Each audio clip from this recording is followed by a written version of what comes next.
Jahongir aka, yangiligimiz kelibdi. Bu nima uchun ishlatiladi? Shu haqida bir ma'lumot berib o'tsangiz.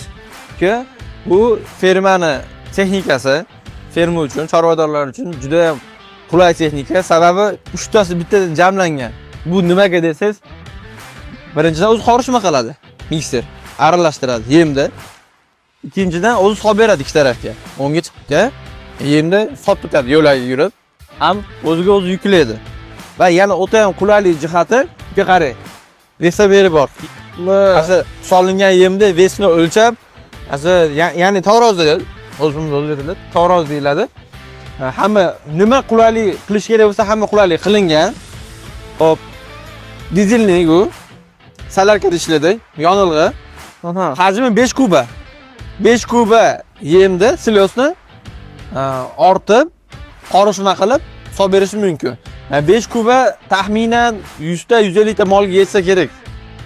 Bir danaga bir kirganda 100-150 ta mol bor odamda asli yemini solib mollar vaqt chiqib beradi shu narsa. Fermerlarga ancha qulaylik bo'libdi. Qulaylik. Uchtasi bittada bo'lsa. Xo'p. Sotuvga chiqdimi o'zi yo hali sotuvga chiqmadimi? Yunusbek bu o'zi yaqinda kelganiga qaramasdan o'sha sotdik, baraka qildik. Fermerlar kutib turganlar bor edi. Shu haftaning oxiriga xudo xolasa bitta yana sotib qo'yganmiz. Keling shuni fermaga borib, birga ishlatib, yanada yoritib beramiz. Ishlayotgan jarayonida Zo'r bo'ladi. Eng muhimi, narxi qancha buni? Narxini 15500 da belgiladik.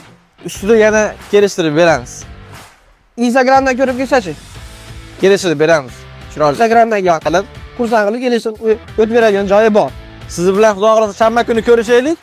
Shanbagami, yakshanbagami dam olish kuniga ko'rishsak, ishlayotgan jarayonni ham bitta video qilib, zo'r qilib obzor qilib beramiz. Chunki buni hali ishlagan hech kim ko'rmagan, bu O'zbekistonimizda yangilik. Bo'ldi, zo'r.